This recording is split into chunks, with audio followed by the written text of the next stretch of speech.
안녕하세요. 구약스타디입니다. 지난 영상에서 10가지 재앙 중 처음 9가지 재앙은 세 그룹으로 구분이 되고 각 그룹의 첫 번째와 두 번째 재앙은 미리 경고되는 반면에 각 그룹의 마지막 재앙은 경고 없이 임한다고 말씀드렸습니다. 오늘은 두 번째 그룹에 해당하는 재앙들을 살펴보겠습니다.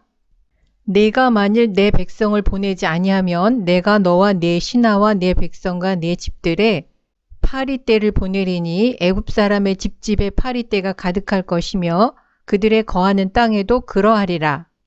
파리로 번역된 히브리어 아로브는 이곳과 시편 78편 45절, 105편 31절에서만 나타납니다. 아로브라는 단어 자체는 혼합된 때에, 즉 혼합물을 의미합니다. 그러나 구체적으로 어떤 종류의 때인지 확실하지 않습니다. 그래서 다양한 해석 전통이 고대 시대부터 존재했습니다. 유대 주석가들은 갖가지 해로운 야생동물 무리로 보았습니다. 반면에 신마쿠스 역보는 다양한 해로운 곤충의 떼로 보았습니다. 그러나 성경 본문은 정관사를 사용해서 특정한 때를 의미하기 때문에 애굽인들이 익히 아는 곤충일 것입니다. 시편 78편 45절에 의하면 아로브는 사람을 무는 곤충임을 알 수 있습니다. 70인역 성경에서는 아로브를 개파리, 도그플라이로 번역하고 있습니다. 또한 아로브를 사람에게 치명적인 질병을 일으키는 피를 빨아먹는 곤충으로 보기도 합니다. 어쨌든 이것들은 바람에 실려 떼로 몰려와서 사람들과 가축들에게 큰 피해를 주었습니다. 애굽인들은 하트콕이라고 하는 곤충의 신이 각종 해충과 병충해로부터 지켜준다고 믿었습니다. 그러나 애굽의 곤충의 신 하트콕은 하나님께서 내리신 파리 재앙으로부터 사람들을 지켜주지 못했습니다. 파리 역시 하나님이 만드신 피조물에 불과하며 하나님께서 다스리신다는 것을 보여준 것입니다. 그날에 내가 내 백성에 거하는 고센 땅을 구별하여 그곳에는 파리떼가 없게 하리니 이로 말미암아 나는 세상 중에 여호와인 줄을 내가 알게 될 것이라. 네 번째 파리 재앙에서 하나님은 처음으로 애굽과 이스라엘 사이에 구별을 두십니다. 이스라엘 사람들이 거주하는 고센 땅을 제외하고 애굽 전역에 파리 재앙이 임할 것입니다. 그리고 재앙이 임하는 시기를 특정하십니다. 그 이유는 이 모든 재앙이 우연이 아니라 하나님의 철저한 통제하에 일어나는 것임을 보여주어서 애굽 땅에서도 진정한 통치자는 야훼 하나님인 것을 바로에게 알려주시기 위함입니다. 파리 재앙은 모세나 아론을 통하지 않고 하나님께서 직접 내리셨습니다. 바로는 모세와 아론을 불러 타협을 시도합니다. 처음에는 너희는 이 땅에서 너희 하나님께 희생을 드리라, 즉 광야로 들어가지 말고 애굽 땅에서 제사를 드리라는 것입니다.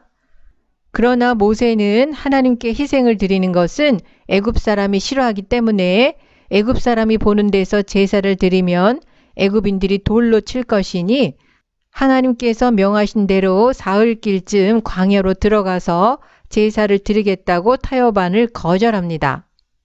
모세의 말을 듣고 바로는 광야에서 희생을 드리는 것을 허락하지만 너무 멀리는 가지 말라는 제한을 둡니다.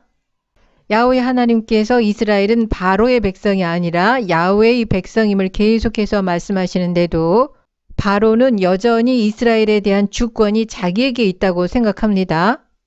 나를 위하여 기도하라.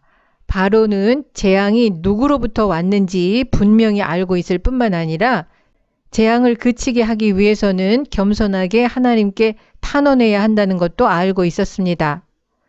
바로의 요청을 받은 모세가 하나님께 간구하자 모세가 특정한 시간에 파리떼가 하나도 남지 않고 떠났습니다. 그러나 이때에도 바로는 그의 마음을 완강하게 해서 이스라엘을 보내지 않았습니다. 바로가 고의적으로 모세에게 거짓말을 했는지 재앙이 그치자 마음이 변했는지 확실하게 알 수 없습니다.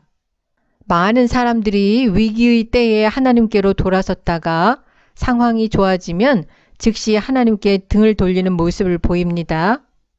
바로는 인간성이 특이한 예가 아닐 것입니다. 다섯 번째 재앙은 들에 있는 가축, 말과 나귀와 낙타와 소와 양에게 심한 전염병이 임하는 것입니다. 앞에서 살펴본 패턴에 따라서 재앙의 종류와 재앙이 임하는 시기를 미리 예고합니다. 그리고 이번에도 야훼께서 이스라엘의 가축과 애굽의 가축을 구별하실 것을 미리 예고합니다. 그 이유는 재앙들이 우연히 오는 것이 아니라 철저하게 야훼 하나님의 통제하에 일어나는 것을 알게 해서 회개의 기회를 주시기 위함입니다. 가축에 임하는 전염병은 두 가지 의미가 있습니다. 하나는 애굽 사람의 재산의 심판을 내리신 것입니다.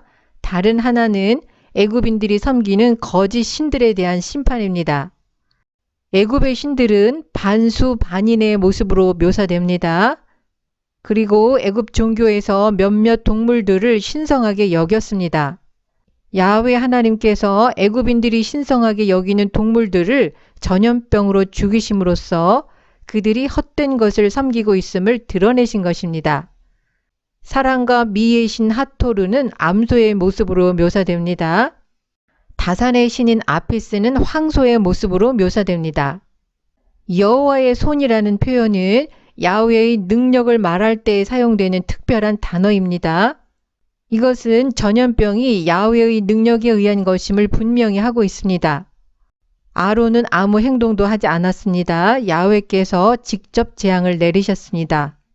이튿날에 여호와께서 이 일을 행하시니 애굽의 모든 생축은 죽었으나 이스라엘 자손의 가축은 하나도 죽지 않았습니다. 애굽인들의 재산 손실이 막대했을 것이고 특히 바로는 엄청난 숫자의 가축대를 소유했기 때문에 바로가 제일 큰 피해를 입었을 것입니다. 그러나 바로는 네 번째 파리 재앙보다 영향을 덜 받은 것으로 보입니다.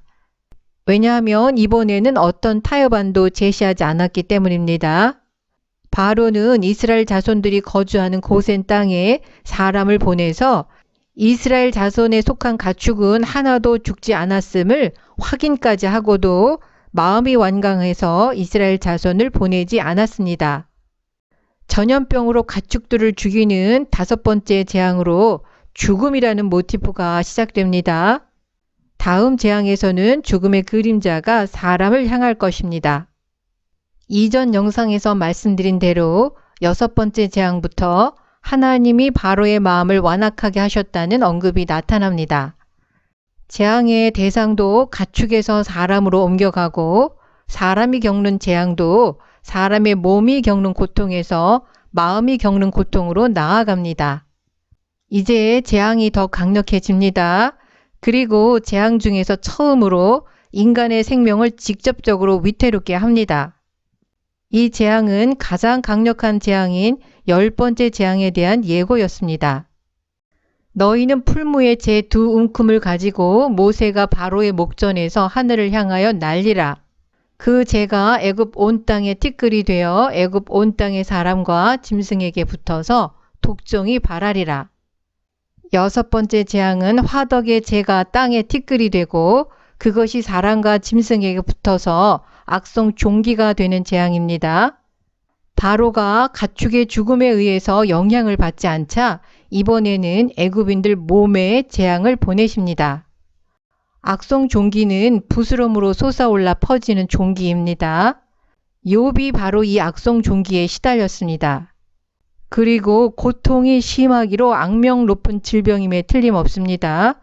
왜냐하면 신명기 28장 27절에서 이스라엘이 야훼께 불순종하면 이스라엘을 애굽의 종기로 치시겠다고 말씀하기 때문입니다. 풀무로 번역된 히브리어 키브샤는 가마를 의미합니다.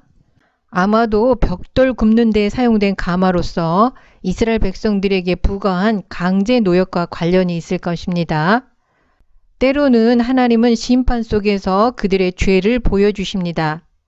이스라엘 자손들이 만들었던 벽돌은 햇볕에 말리기도 했지만 일부는 불에 굽기도 했을 것입니다. 이스라엘 자손들의 고통의 원천이었던 것이 이제는 애굽 사람들의 고통의 원천이 되었습니다.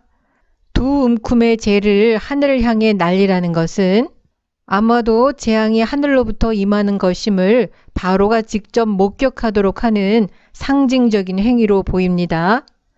다시 말해서 독종의 발생이 특별한 시간에 특별한 목적을 위해서 하나님이 보내시는 것임을 바로가 확인하도록 하는 행동입니다. 두 움큼의 재가 애굽 온 땅에 티끌이 되어서 그것이 애굽 온 땅의 사람과 짐승에게 붙어서 악성 종기가 생겼습니다. 땅의 티끌을 사람과 동물에게 발생하는 종기의 원인이 되게 하시는 것은 자연을 다스리시는 하나님의 주권을 보여주는 또 다른 예가 됩니다. 술객도 독종으로 인하여 모세 앞에 서지 못하니 독종이 술객들로부터 애굽 모든 사람에게 발하였음이라. 애굽의 술객들도 독종으로 인해서 모세 앞에 서지 못했다는 사실에 아이러니가 있습니다. 세 번째 이 재앙을 애굽의 술객들이 따라하지 못한 이후에 애굽의 술객들의 행동에 대한 언급이 나타나지 않았습니다. 그러나 이 구절로 추정하건대 그들은 여전히 바로와 함께 있었고 이스라엘을 보내지 않으려는 바로의 결심이 흔들리지 않도록 애쓰고 있었던 것으로 보입니다. 그러던 그들이 모세의 목전에서 갑작스러운 독종의 공격으로 인해서 수치를 당했습니다.